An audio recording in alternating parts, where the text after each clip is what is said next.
Good evening. I'm Angelo Pimentel from De La Salle University, and here we are in Banff Mixed Martial Arts Center located in Parañaque. And inside, we're going to meet up with Fernan and the amazing entrepreneur behind this organization, Mr. Alvin Aguilar. And come join me and let's go take a step in.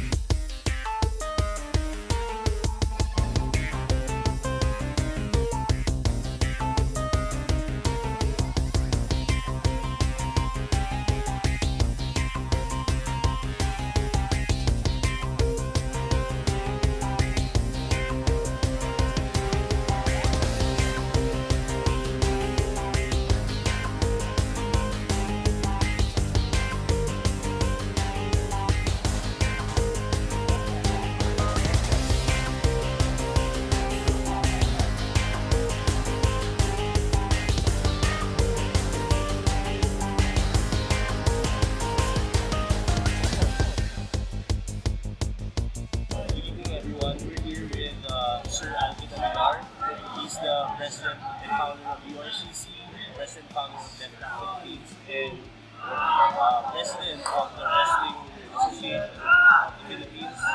And also, he's also known as the father of mixed martial arts. Sir, thank you for having us.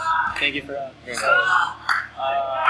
Tell us a bit about yourself. in his usual workplace, he's gym, he's wearing his suit and business attire. Business attire. Yeah. So, sir, can you please tell us about URCC and what inspired you for that Organization. organization and your previous? Okay, the URCC stands for Universal Reality Combat Championship. What happened was there were so many martial artists here in the Philippines that didn't have a way to showcase their skills. So what these guys would do is they would do underground challenges, fight in the streets just to prove themselves. And I saw the Gracie family, what they did in Brazil. They were able to organize martial artists going up against other martial artists. So what happened was I went to the States and studied under the Gracies. And around that time, the Gracies came up with the UFC. So I decided to form the same thing here in the Philippines. And here we are. We're Southeast Asia's first mixed martial arts league, and we're Asia's longest running. So, what makes it special and unique? The competition, besides being the first one, what gives you the edge? Okay, what gives us the edge is,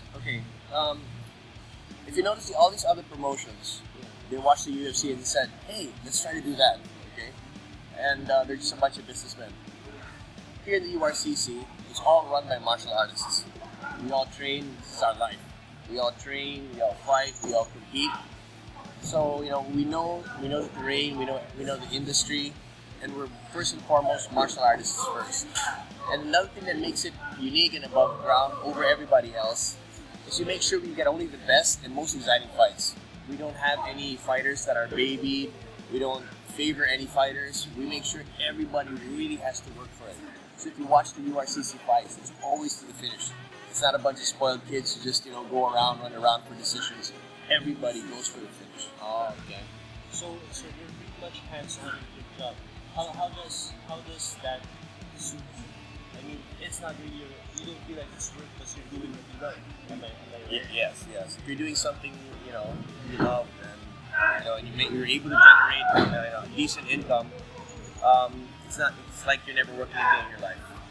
And from what I've heard, Deftac is the biggest martial arts, mixed martial arts team here in the Philippines. How did you accomplish this? Well, 20 years ago when we started Deftac, we had about 5 to 6 students.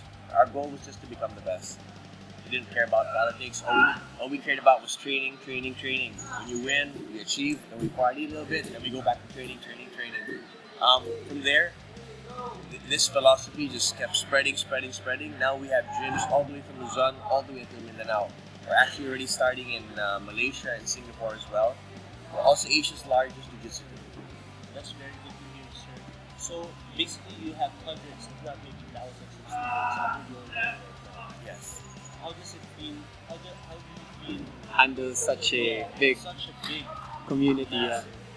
well, amount of students? Well, that's why I'm always traveling right now. I'm always going and visiting the chapters. I have to make sure that we don't end up like the McDojos out there that they're mass produced, Okay. but then there's no quality. I have to make sure that whatever we do here in the main gym is what we do everywhere from Luzon all the way to Mindanao. And so far, it's been turning out well because all of our chapters have produced champions, and that's what's really important. On and off the mat, champions on and off the mat. So, what were the biggest challenges when you were starting URCC, you were starting Deftac? What were your biggest challenges? Well, the biggest challenge in the URCC was nobody believed that there could actually be something like that here. That's number one. And number two, I had to deal with sponsors and people who didn't know anything about mixed martial arts and actually thought I was crazy. They're saying, "What? You're gonna do this? You're gonna do what?" And they just hang up on me. And I had to convince so many people. We had our first event in Casino Filipino in the amphitheater when it was still open. I was expecting 500 people. What happened that day was 5,000 people showed up, and the rest is history. So, was it difficult to start this organization, or were there any struggles that hampered or made it difficult to establish? Okay, it was actually easy to just come in and start training and everything like that. That was the fun part. The not fun part was when we had students who decided to do other things with martial arts. So I had a couple of students before who decided to use their martial arts to oppress people on the streets. Then later on, they started dealing in bad stuff. That's why we had to kick them out. After we kicked them out, they formed another group to try to take over, so to speak. And that led to a lot of street fights and fights outside. People were actually shot. People were actually killed. I myself was shot 3 times. I was shot up close with an M16 because I had a strong mind. They couldn't kill me. These are the challenges we had to go through. But when we look back, all of these experiences just made us stronger. And now, like I said, we're the biggest team, biggest and best team nowadays. I'm very proud of that. So with those ones, what do you think are the highlights of your business success now? Well, the highlights is basically I get to train and do what I want, which is martial arts, and make a decent income from it. I mean, you can't ask for more than that. And and what's nice is it's not like other businesses where you have to meet people you don't like. Here, I'm surrounded with my friends, people I really want to see every day. Okay. So, all you see every day is fighting. I can imagine how many fights you see in your whole life. Because hundreds of fights you see. What makes a fight extra special? But what makes it extra special for me is when I see my students start from nothing, and then, I see them progress. Like, see these people, like those kids, that kid over there, Justin, come here. Like this kid, Justin. When he was a kid, he was one of the most decorated kids when he was 9, 10 years old, 12 years old. And now he's a blue belt. How old are you, Justin? 16. He's 16, he's already a blue belt. And very soon we'll be getting world championships out of this guy. His brothers, and we also have, thank you, Justin. Thank you very much. Then we have Michelle. Michelle, how are you? Michelle is also from LaSalle. She's been training a little bit over a year. She's won gold in almost every competition she's joined, and so we're gonna keep this up. I mean, like I said, we're in the factory of champions. We're gonna keep going. Thank you, Michelle. Thank you very much. When I see them fight, I see them compete, it's always exciting because I see the progression. I see how much better they become every day, every week. It's awesome to watch.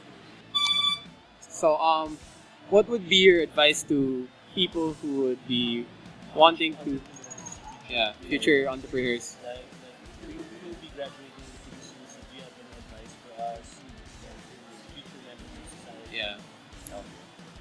Well, when you become an entrepreneur, you have to remember that you're on your own time. Okay? But the thing there is, since you own your own time, there's no such thing as a vacation if you're an entrepreneur. Every time you sleep, you gotta be thinking about your business. Every time you wake up, you gotta be thinking about your business. And the only way to succeed is you have to imagine that there's a person who's working 24 hours to take everything away from you. That's the only way to succeed. Always put it in your head, there's a guy who's working 24/7 to make sure everything you have, no matter how much you achieve, he's working to take it away from you. And then you'll be fine. But again, being an entrepreneur is also it's a very, very big risk. Nine out of 10 businesses fail. Yeah. I failed a lot. But what you have to remember is you should never be afraid to fail. There's no such thing as a lasting mistake. There's only lessons. So if you fail, something didn't work, you don't go home and cry and say, oh no, I'm going to fail. There's no such thing. Every time you fail, every time something bad happens to you, just remember that's just a lesson. And then if you feel stress in life, that's just basically a flashlight telling you where you have to spend a little bit more attention. So aside from that, just go for it, follow your dreams, and everything will work out fine. So, again, sir, Thank you very much. Thank you.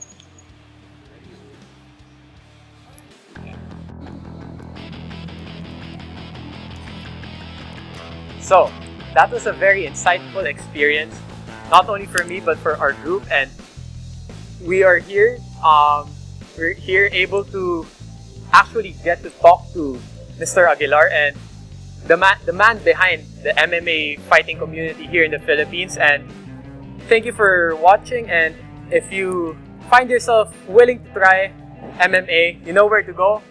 BAM Mixed Martial Arts Center in Parañaque.